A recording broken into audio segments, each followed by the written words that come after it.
Welcome to John Beakey's Racers and Car Guy Show, episode 2. Thanks for coming back. I appreciate you listening to what I have to say. This week, I'm going to talk about sprint car racing and more focusing on the Knoxville Nationals. Last night was the Knoxville Nationals, which is the biggest winged sprint car race in the U.S. It's the Indianapolis 500 of sprint car racing. It's the Super Bowl of sprint car racing. It's a big event. It's a unique event. Has a lot of great racers, a lot of great talent come, and it's why everybody that runs a wing sprint car. It's one of those events that everybody would really like to race in. And they had a good field of cars. They had good racing. The weather cooperated for the most part. Um, it was good racing from what I saw. I watched highlights on YouTube and I listened to on KNIA, the local radio station in Knoxville, Iowa. They do a great job of talking about the local racers as well as the traveling professionals that run in this event. Um, I want to congratulate Ryan Timms and his team for doing a great job of putting him on the pole of the Knoxville Nationals, and he led all 50 laps and won the race.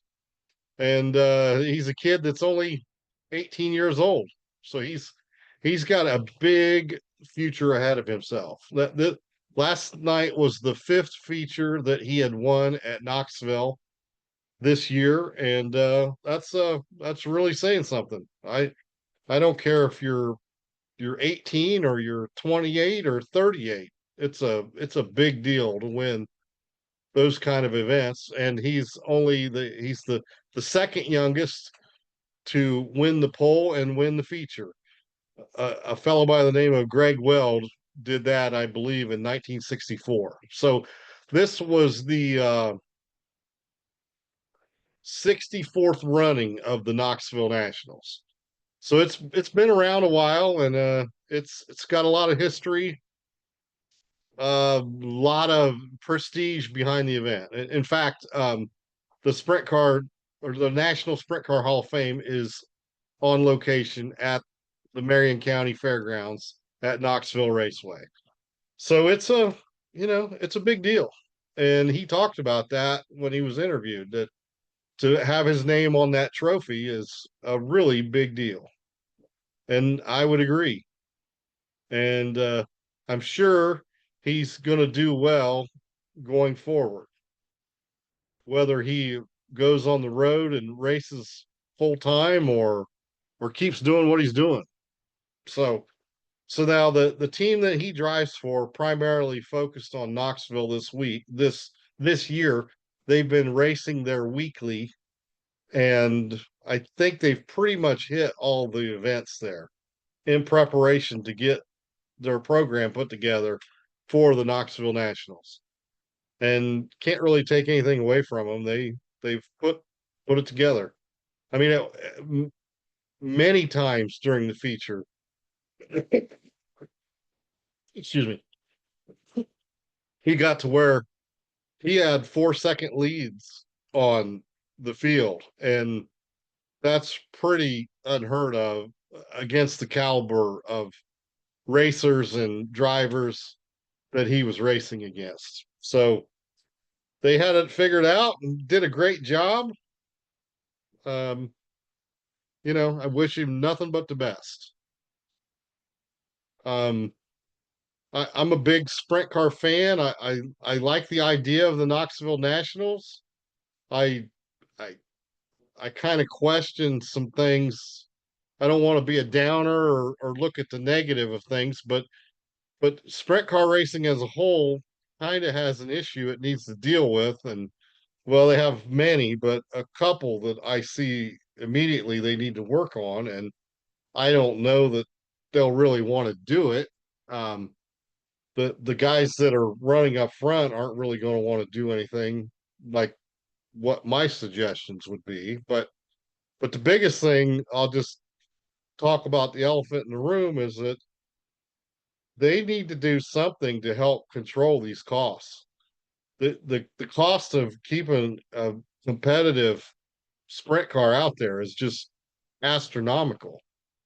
I now I'm getting this information kind of like second and third hand. I don't know it firsthand, but just like, for instance, I heard on the I watched a Kenny Wallace podcast a couple of days ago talking about why Kyle Larson still runs dirt, which is a great thing because he attracts new fans and people to our sport, and that's all great. But one of the things he talked about is he's friends with some car owners on the World of Outlaws tour, and they help him as well, Kenny Wallace.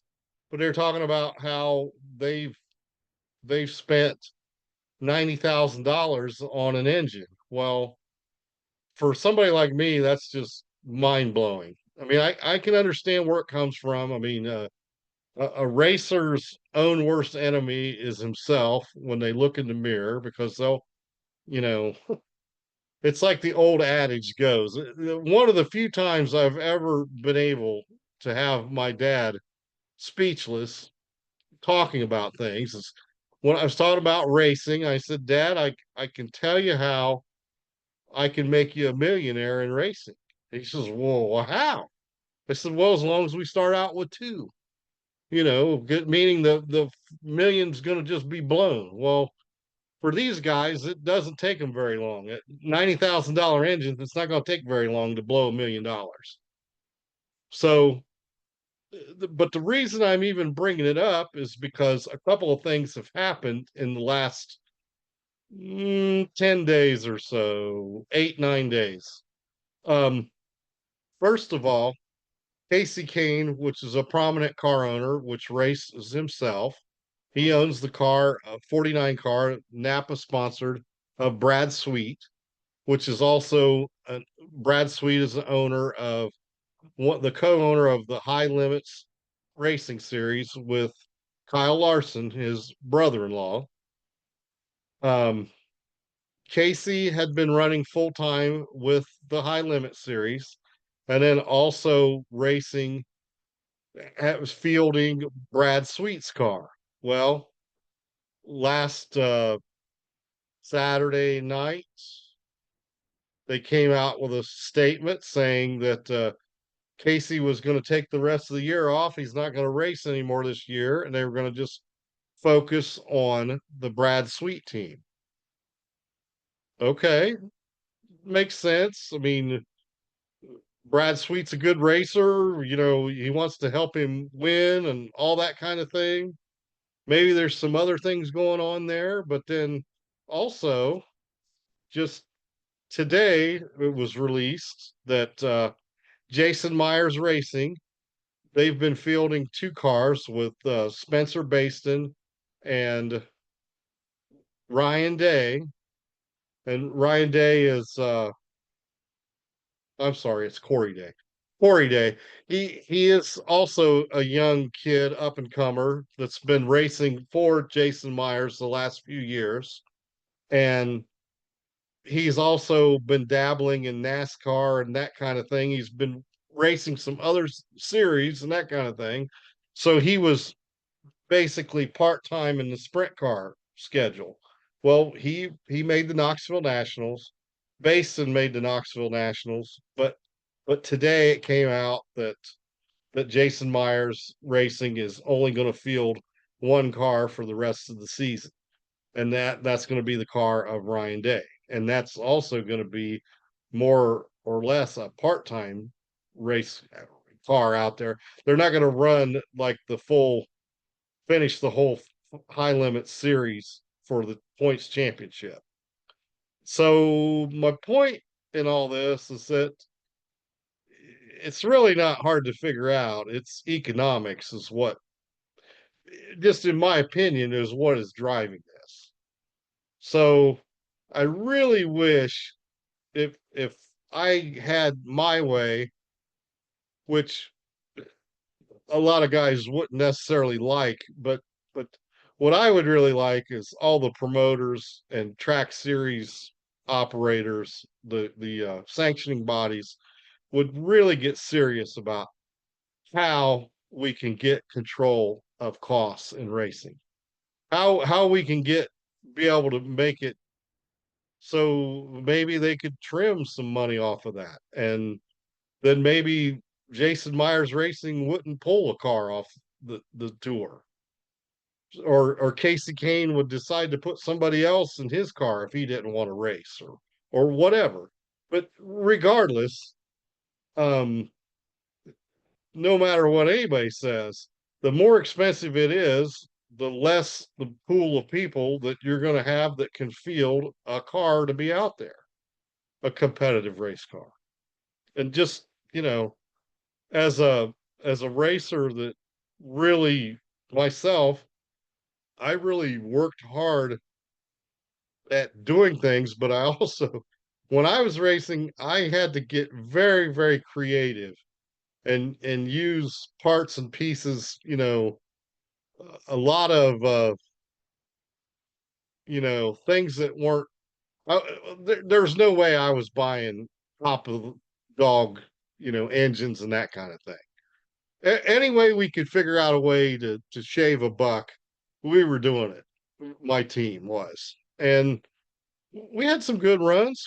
Were we a contender every night? Maybe not, but a lot of times we were, and especially in the 360 series when it first got started in Ohio. I felt like we were competitive. I had a chance to win every night, but I mean, even if we were to match the same money that I spent then, adjusted for inflation and did that now, to be able to do that now, it would be really, really tough. I'm not saying it couldn't be done, but I'm just saying it's very, very difficult. And I just really wish that all of sprint car racing would take a look at that and see what they could do. Because the other thing is that okay, Knoxville Nationals had a sold out crowd. Well, you go to a lot of these local tracks, you don't have that kind of situation. So, but and my point to that is if there's more race cars out there, that's going to draw more people. So I'll talk more about that getting into it. I've got lots of ideas that I'm going to just throw out there. It's my show. I'm going to talk about what I'm passionate about, and I'm really passionate about sprint car racing, and I'm really passionate about how we could try to figure out a way to do it for less money. It won't be easy, but I know it can be done. So going forward, I hope that's the kind of content that interests you, and regardless, it's the way that I can get it out there. That's the beauty of being in 2025, being able to just start a YouTube channel and just talk about things. So, with that being said, thanks for listening and watching my YouTube show here, and I look forward to the next episode.